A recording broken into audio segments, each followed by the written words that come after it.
మురళి అధ్యక్షులండి. అతను జనసేన పార్టీకి. ఆయన పిలుపు మేరకి ఇవాళ జనసేన పార్టీ ఆఫీసు ఓపెనింగ్, అలాగే 4 విలేజెస్లో జెండా ఆవిష్కరణలు పెట్టారు.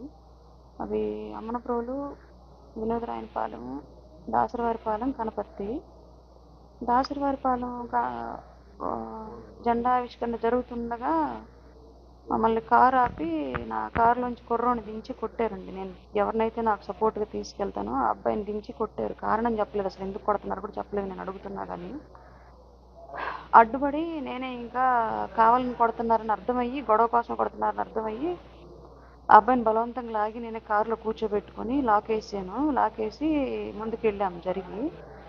ముందుకెళ్ళి నాకేం జరిగిందంటే, కారులో ఉన్న డ్రైవర్ అబ్బాయిది ఆ ఊరే, కనపర్తి.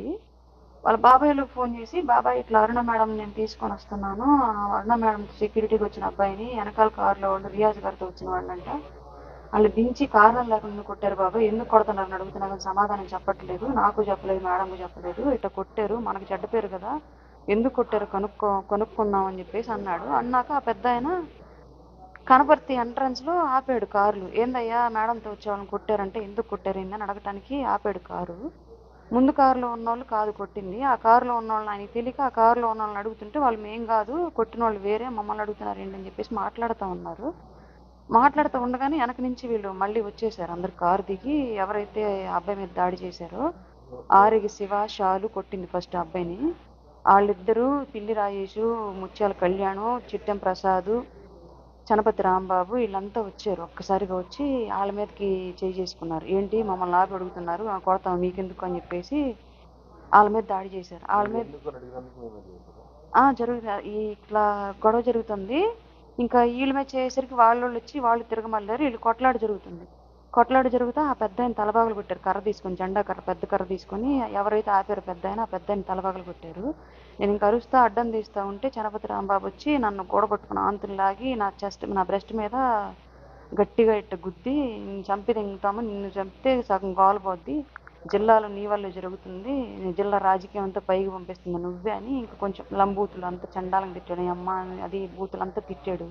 అందరూ విన్నారు, అక్కడ ఉన్న వాళ్ళు మొత్తం విన్నారు. ఆయన కొట్టిన దెబ్బకి గుండెలో నొప్పి వచ్చి నేను సైడ్ అట్లా వాలిపోతూ ఉంటే నొప్పి తట్టుకోలేక ఇంక వీళ్ళు గబగబా కారులో ఎక్కించారు నన్ను. కారులో ఎక్కించినాక కూడా నా కారు చుట్టూ వీరంగం వేస్తా తిరిగాడు చనపతి రాంబాబు. నువ్వు దిగవే బయట, నీ సంగతి తేల్చుకుంటాం మేము, అసలు నీకేం పని, పార్టీలు నువ్వెవరు అని చెప్పేసి ఇష్టం వచ్చినట్టు మాట్లాడుతా కారు చుట్టూ గందరగోళం చేశాడు. వీళ్ళకి నన్ను దించకుండా డైరెక్ట్ ఇంక హాస్పిటల్కి తీసుకొచ్చారు. నన్ను తలపగలు పుట్టిన ఆయన పెద్ద ఆయన ఎవరైతే ఉన్నారో ఆయన్ని అబ్బాయిని తీసుకొని వచ్చారు కారు ఎక్కించుకొని. అది జరిగింది. చెప్పానండి పార్టీ అధిష్టానానికి, హరిప్రసాద్ గారు, మీడియా హెడ్ హరిప్రసాద్ గారికి చెప్పాను. అలాగే conflict management committee Ajay Kumar గారికి చెప్పాను. ఇద్దరు కళ్యాణ్ గారి దృష్టిలో పెట్టాము, రేపు మాట్లాడతాం ఈ విషయం గురించి, మీరు లీగల్గా వెళ్ళండి, మేమే చేసుకోవడం తప్పు, మీకు న్యాయం జరిగేలాగా మేము చూస్తామని చెప్పారు.